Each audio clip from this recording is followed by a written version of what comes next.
ladies. Hi.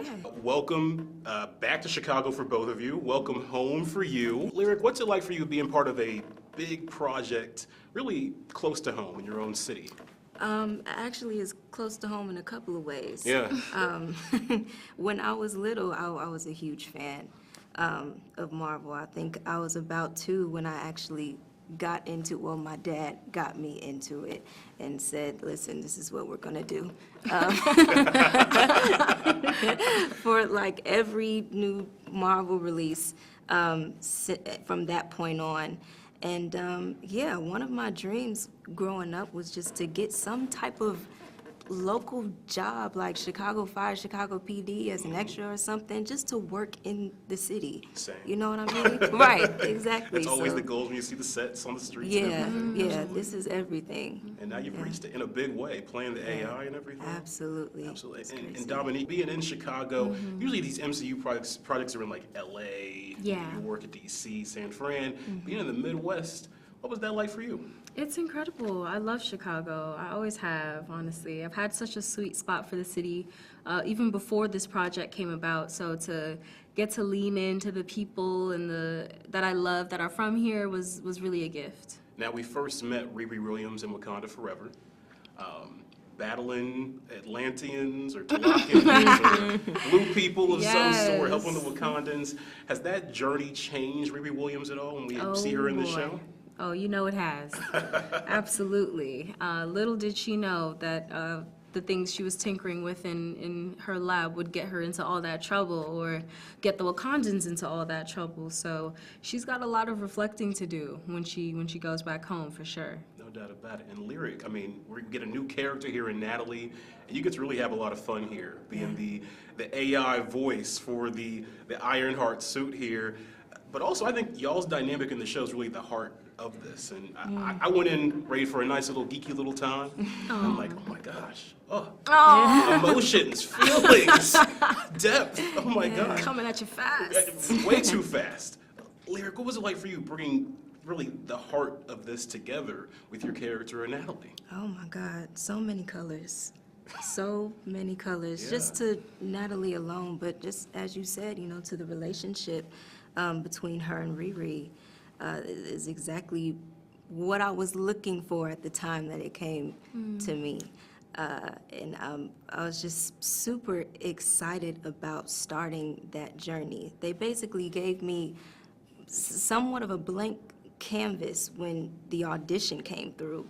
And that was the part of the start of my freedom when it came to just doing whatever came through. Yeah. Yeah. Personality really shines. Yeah, A lot of absolutely. fun moments in the show with you two, absolutely. Dominique, you know, with these shows, you can never tell if it's VFX or green screen or what's going on.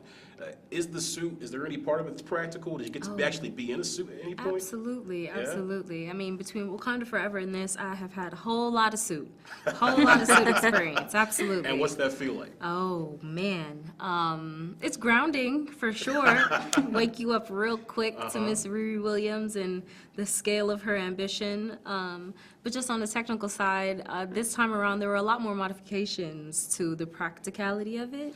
So there was a fully built iron suit that I didn't need to be in, but that we could play around with, especially for the moments where we are, you know, dealing with Natalie and we're seeing her kind of mess with the suit also. And then there were versions that might have just been partial, like from the waist up or just a helmet or whatever. So there were options this time around. Now, when we think Ironheart, we think Iron Man. That's a big part of this, a little, like episode 1 and 2, especially the Tony Stark legacy in a sense. However, I feel like this tells Riri's own story. And after we get those first 2 episodes, it's really about Riri Williams. Yes. What to you sets Riri apart from Tony Stark, and why was it important to really establish her as her own thing? To me, I think that's where Chicago comes into the conversation. Riri Williams is coming from a very different way of life, a very different community of people, a very different definition of success, or even a family. Obviously, we all understand how essential Tony Stark's family dynamic was to his own legacy. And they share that similarity, but of course, at the heart of it is a very different family dynamic. That sets her on this journey the way that, in a way, we learn, throughout the phases that kind of sets him on his journey as well. But yeah, Riri is coming from the south side of Chicago, and that comes with a very specific type of heart, a very specific type of drive and grit that I think we saw a little bit of in Wakanda Forever. And this time around, we get to peel that back completely, go into Chicago, and get to meet some of the people and the places that make her who she is. Y'all in Chicago for sure. Like I was noticing neighborhoods and things, Indeed. places I get around to. Exactly. Pretty awesome. I gotta ask real quick. You got a favorite Chicago food at all? What you thinking? Stan's Donuts. Stan's Okay. Donuts. Does that count? Not too far from this hotel here. Coconut donut, Right love across it. the street. That's good. Yeah, yeah. That's good. What about you, Lyric? I mean, I love pizza. Yeah. I love thin crust as much as I love deep dish, okay? A lot of people love to hate on deep dish, but... Appreciate the clarity. Oh, You know? Thank you. You know? Thank you. Tavern style is the Chicago way. All right. Tell everybody in Hollywood, Atlanta, everywhere. Tell them about it. This is a cool moment because obviously we got two black women here leading a Marvel TV show, and the plot's about two super smart black women talking all that scientific mumbo jumbo and magic mumbo jumbo that the white guys usually do. Lyric, we'll start with you. What's it mean for you to be a part of a moment like this and the representation that comes with? Oh, man, it's awesome. I mean, we just had a moment of being in front of a whole bunch of these young girls. Yeah. Super smart, whole bunch of Riris, whole bunch of just Real life. upcoming geniuses, right? Coming out of Chicago. And the fact that they have somebody like Riri to look up to or to look at as a mirror of some sort, it's super important because we've never had anything like this before. You know what I mean? And I'm really excited for what that can do for the next generation and to give more confidence. So I know if you have something like that to look up to, sometimes for you the sky is the limit, you know? When you don't have something that you can be like, oh, all right, so I can do something like this.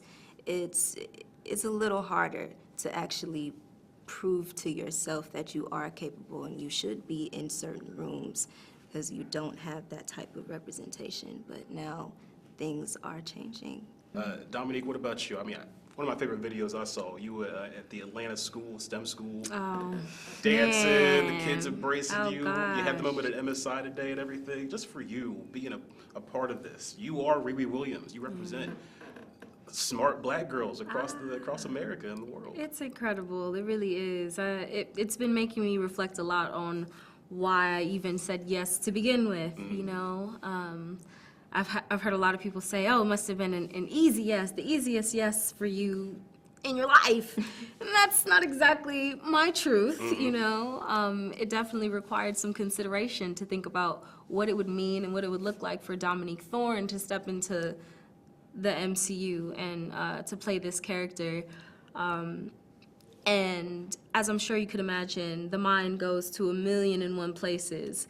But the 1,000,002nd place that it went to that kind of helped to quiet all the noise was to think about my younger brother and also my now baby niece and other young girls who would be coming up in the era when this is out in the public, and to think about how it might make them feel, to Lyric's point, to see something emblematic of what they hope to aspire to, or something familiar to them, something aspirational and encouraging, and that kind of helped to turn it into the easiest decision and to say yes. My niece, she's 8 years old. She has an Ironheart action figure from Wakanda Forever. Oh my God. And she's pumped for this show, so I can't wait to send her this. Oh, Yes. my God. I do have to ask this. They've been having you on skates in some interviews, talking about what's next. I'm not going to try to give you no gotchas, okay? But I'm just going to ask straight up for both of you, what do you hope to do with these characters next? What do you want to see next for your characters, whether that's in Doomsday or whatever else? Well, I already see the mind working through the NDA. yeah. I don't know. I mean, I think, you kind of just gently touched on the very end of this season that we have here in front of us, and I think that leaves a lot to the imagination, but it also, thinking about the MCU and the way that things tend to connect, it really does leave a world, a galaxy full of possibilities for Miss Riri Williams. So I hope that we choose to lean into the tension. I hope that we choose to take the route less traveled out here in this big old MCU, and see what kind of trouble, but also what kind of good Riri can get into. What a diplomatic answer. Thank Right. You you. should run for Oh, my office. God. We gotta get you out on the campaign trail. Very nice. That one. Well, ladies, thank you so much for this. Congrats on the show, and I'm excited to see what's next. Thank Thank you. you. Absolutely.